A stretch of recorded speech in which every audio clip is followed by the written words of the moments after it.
Hello, everyone. Welcome to Spirit Coffee Talk. My name is Elyse. I'm joined by the lovely Ginette, and we're missing our third, but we send her lots of love. And this week, we decided we were going to talk about a question around being blocked spiritually. So, and I hear this come up a lot, and I'm sure you do too, in like your intuitive development courses and such. And a lot of times in readings, especially when we're like wanting to talk about the higher self and things like that, 9 times out of 10, there's a question around how do I open up more spiritually? How do I connect with my guides more? I feel like I'm blocked. I feel like I can't connect with them. It seems like it's easier for other people, and all you have to do is ask. And but that's not working for me, or like I'm having a hard time with that. And so we thought that we'd start by addressing that around why that can happen sometimes, or why it's challenging.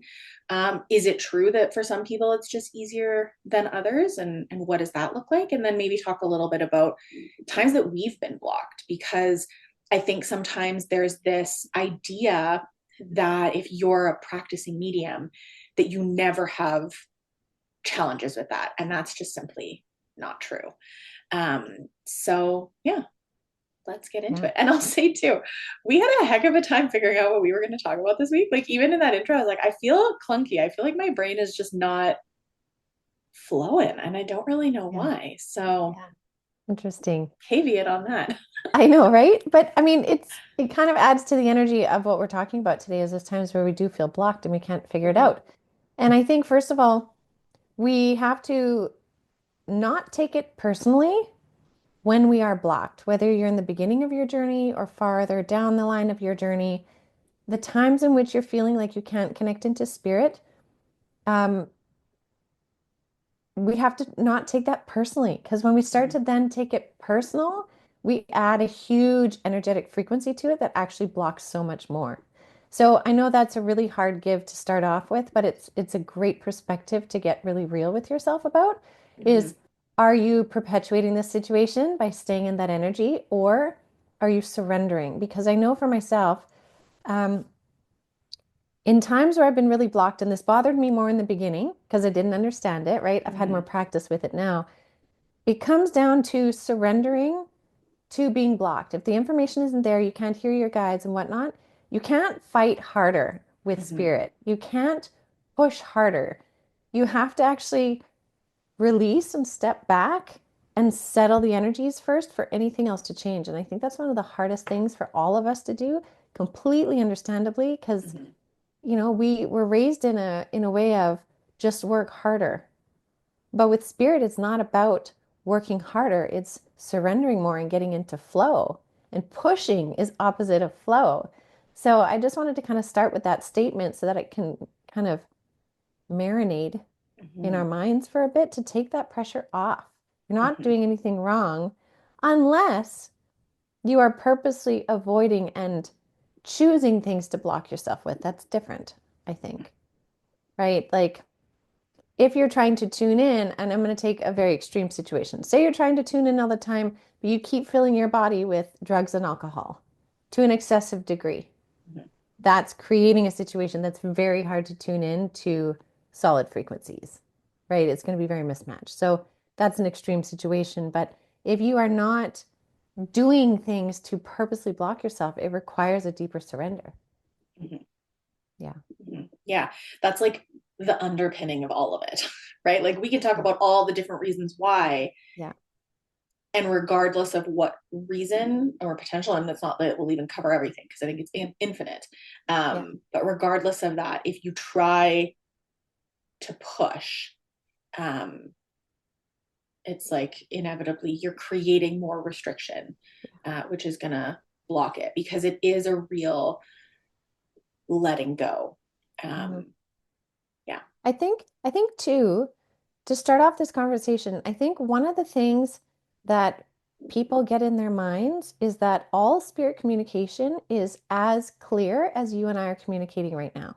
Yes. And I think we really need to have more conversations about demystifying this idea, because we can have very vivid spiritual experiences, maybe a really vivid dream of a connection with a past loved one, or a Hmm. very significant spiritual awakening moment. Hmm. Everybody's had, most people have had a significant moment of seeing a ghost, seeing a loved one, having a spirit intervention of something, this moment Hmm. that triggers us to go down this path.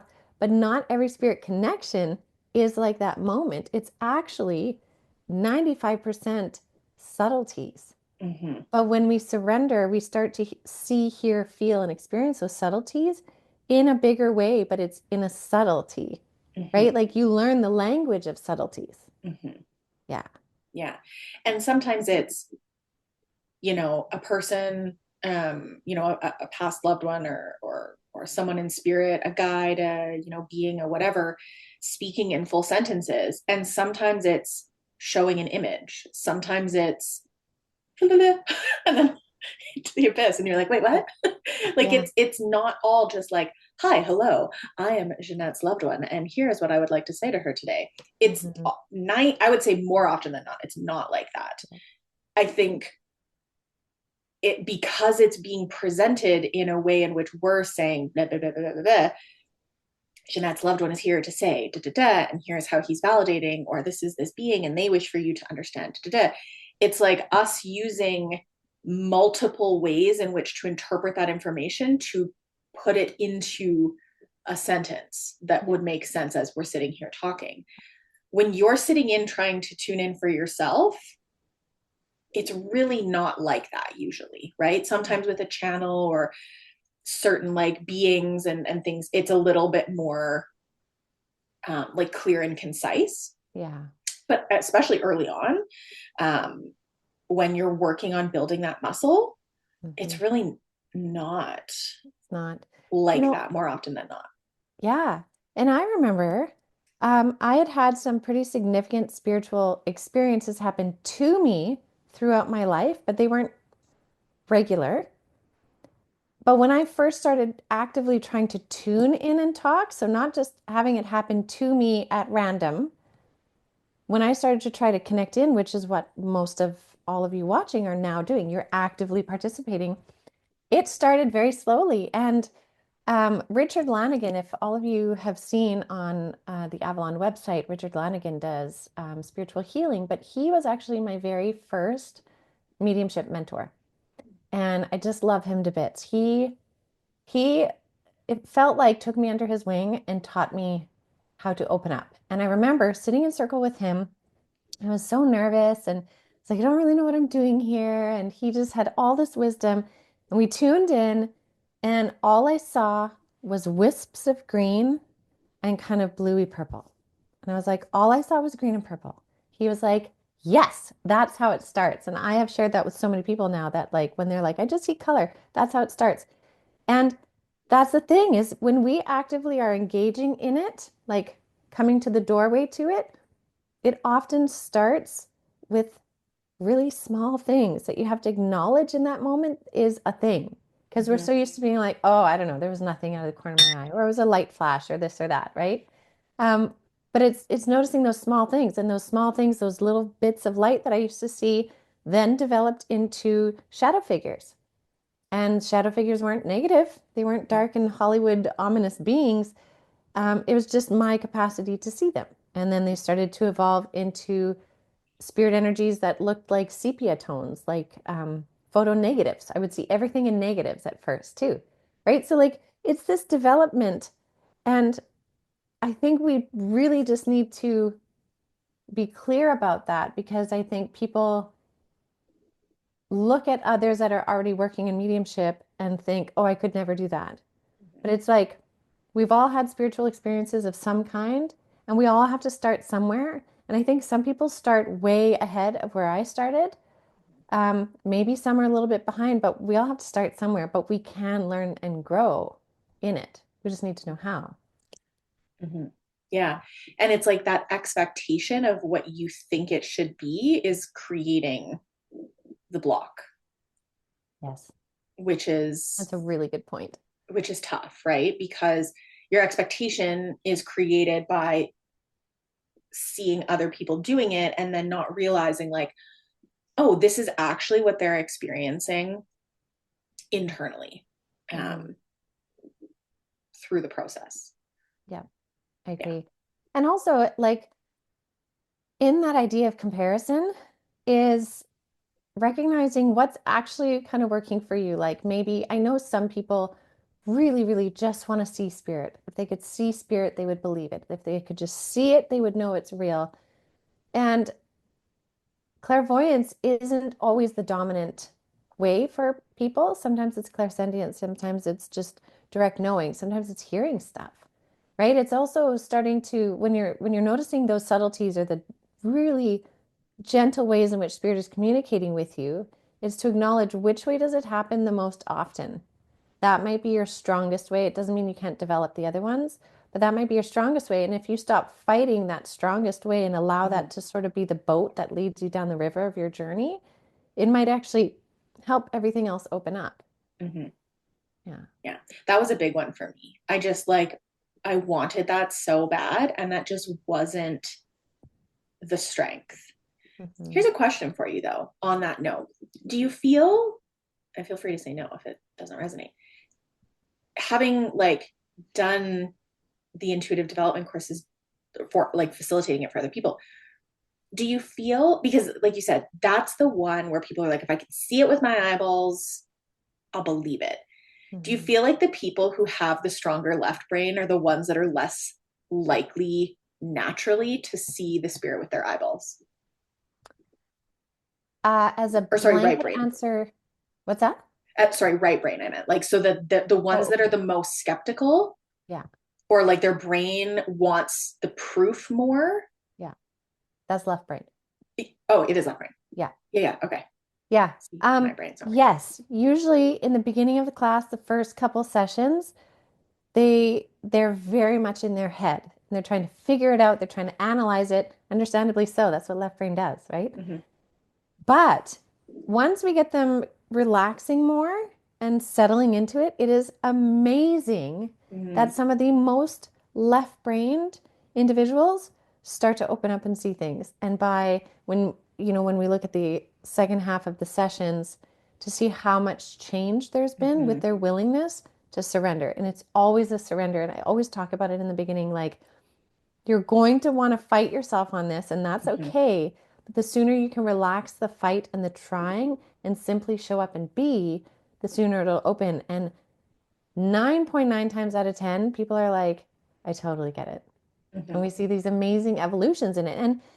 And for some, it's this once the visions start to come in, is then this grappling with, oh, am I making it up? I think I'm making it up. Because at mm-hmm, first they couldn't even see a vision because their mind was so busy. mm-hmm, But then vision pieces start to come in, and then they have to grapple with the, am I making it mm-hmm, up? And then when they surrender to that, then they start to get in that beautiful flow with spirit mm-hmm. where they're like, I saw this and this and this and this. And it's amazing to see how people can shift and change.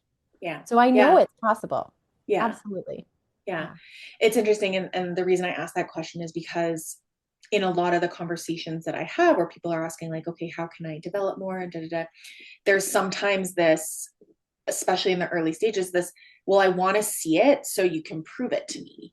Yeah. And unfortunately, that's just not usually how it works. And I found the prove it to me energy tends to create less willingness from spirit to Yep. show you the things that make it easier, Yes. if that makes sense. So it's like, no, Absolutely. you gotta commit to the process. Doesn't mean you can't be discerning and you Yeah. can't use your other senses to feel into like what feels right, what feels wrong. But it's, if something feels like, ugh, I don't like that, Yeah. it's not that, oh, you have to lean into it more for it to be proven to you, but it's that in the belief of spirit, in the belief that you can connect in, if there's this like, I need you to prove it to me energy, um, that the left brain is really kind of clinging to, like, prove it or I'm not gonna Yeah. buy in. Yeah. That unfortunately becomes a bit of a self-fulfilling prophecy in that Absolutely. one, because Yeah. it's like, yeah, we're not gonna, like, that's not how it's gonna work. Yeah. And you know what I also find is a couple times I've had people in that energy where when spirit did bring something through that was so undeniable for them, because they were in such a like defiant, prove it to me baseline energy of actually fear.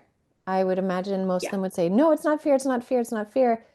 The root of it is usually actually fear, even if you can't identify it, because the moment in which they receive the piece of information that makes it so real, it's almost too overwhelming for them. And sometimes that shuts them down even more. And that's why sometimes spirit won't even. Mhm. I had one situation, I think I've shared it on here, where there was somebody that kept asking for a sign and proof, and they were kind of being cocky about it.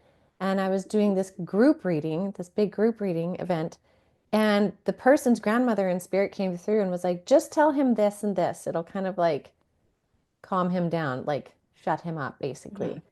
And I did. And it made him crumble. He just Mhm. cried and he walked away. He couldn't handle it, right? Yeah. Like, and I've seen that in other situations, even one-on-one readings too, when people walk in and they sit down like this, Mhm. right? You get that energy and they're like, Prove it to me. okay, Mhm. let's see. Right? It's like, all right, whatever. Yeah. I'm not the magician, but I'll just bring it through. And I've seen some people crack and not know how to handle it, but that doesn't happen very often because spirit will usually safeguard that experience because they're Mhm. not ready. They're Mhm. just not ready. So I think if if any of you are feeling like you're in a real prove it to me energy, there's no judgment on that. No. There's actually a lot of compassion for that, but a surrender into just being open to things that you can't understand Mhm. and coming back to the present moment might be your best way to actually get into those experiences where the proof can come forward. Mhm. Otherwise, it'll be like a slap in the face. Mhm. Yeah. Yeah. Yeah. I love that. Yeah. One of the other reasons or ways in which I feel like people can be blocked is like, and we've talked a little bit about this, but the idea of stress, of health challenges, of like the body. And I think this is why there is still a lot, and we talk about this a lot, and you talk about this a lot around like bringing the body online and really needing to have harmony with all three. For so long it was like, spirit and head up in the clouds and be grounded, but like, Mm-hmm. and really it's like the way in which you're connecting in though is through your body, right? Your spirit is living in this vessel, and if the vessel is in a place, be it because of extreme stress, sometimes really intense emotion like grief,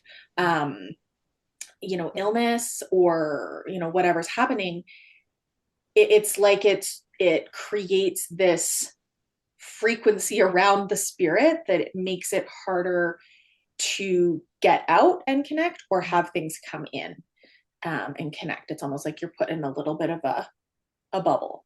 Mm-hmm. Um, and that can be hard because a lot of times those are the times, whether you're newer and it's like earlier on, and it's maybe what's led you to spirit stuff, or Yeah. you've been practicing for a while and you're like, I feel pretty good, and like I get these signs and I can hear this and that and whatever, or maybe I'm like fully practicing.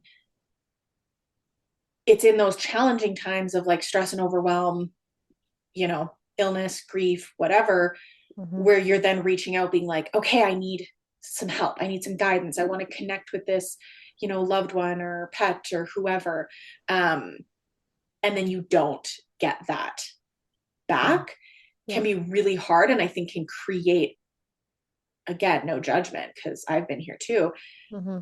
we add fuel to that fire of frustration, and then that block becomes even deeper, I guess. Yeah.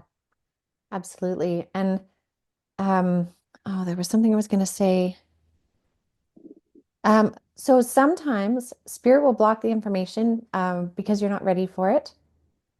Other times, though, there is such an overwhelm on your nervous system that you can't even connect into the energies to bring it through. And at that point, they'll usually try and bring you very 3D messages, Mm-hmm. like say a ladybug that lands on you or a hummingbird that shows up at the window every day, like those things. And we have to not dismiss them because to bring the energy through you for a message where you see something is too jarring on your body. And I mean, I was there last summer after my surgery. I Mm-hmm. couldn't tune in at all. and I'm grateful for the fact that I'd already had multiple experiences of times where they pull back so that you can heal. Like after my kids each were born and they were babies for about the first 4 to 6 weeks after I had them, spirit was like what I thought was gone, but they were just giving me time to integrate, Hmm. right? And so sometimes it's too overwhelming. Hmm. Yeah. Yeah.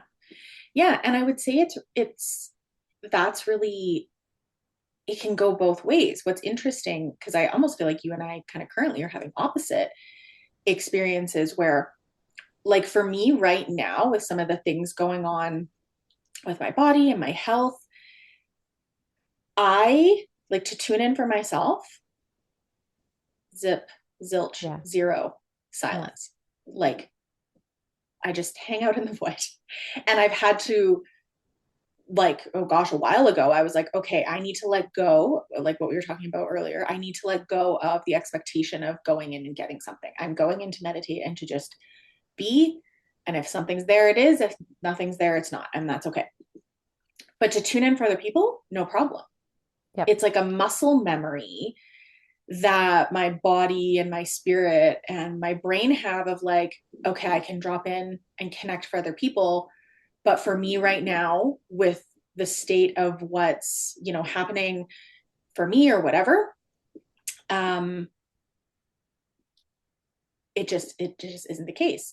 Mm-hmm. That can also be flip-flopped, right? Mm-hmm. Where you can get stuff for yourself, but maybe, doing readings or things like that are too much of an energy draw. Yeah. So yeah, it can be anything. It can be both. It's Yeah. yeah. Yeah. It's a really wild experience. And I think what's important is just to try and take away the force and the pressure to have to make it happen and come back to centering in self. And then the things will start to happen, right? Like there's a huge surrender piece and a relaxing piece. And it's a big challenge too from spirit where they're kind of saying like, are you willing to surrender enough to allow this to happen? Mhm. Because like we said in the beginning, we can't force anything with spirit. We absolutely can't. It's all energy. Mhm. Yeah. Yeah. Yeah. Yeah. And so, to wrap up, I mean, we could have a 7-hour conversation of all the reasons why you get blocked. It can be so infinite. Hmm. Um, it's, I think for me, like you've been saying, and like we've talked about, that underlying piece of, in those moments, we just have to kind of let go and allow ourselves to do, keep showing up, keep doing the practices with that understanding that we have to let go of the expectation. And at the end of the day, if we let go of that expectation or that like force energy, the reason why we're blocked doesn't really matter, Hmm. right? We can connect back into times that we really can feel and know and remember the presence, the guidance that we've got, the crazy synchronicities that you've experienced, and hold on to those and keep that faith. It will shift. It will Hmm. start to move into something, a different experience. We just have to learn that patience, and the willingness to keep showing up, because I feel like when I've been most willing to show up, even when I'm getting sweet FA, is when they do show up, that it shifts into such a bigger thing, into a more beautiful experience, into a deeper experience, a new way of connecting, and opens up. Like Yeah. you kind of level up, so to speak, when you allow that surrender. Yeah. I agree. Beautiful. Okay. Amazing. Well, thanks for joining us. If there's any questions, please drop them in the chat. We can always, or in the comments, we can always dive more into certain aspects of this, because this could be infinite. And let us know what's happened when you felt blocked, what's helped when you felt blocked. And yeah, we'll see you next week.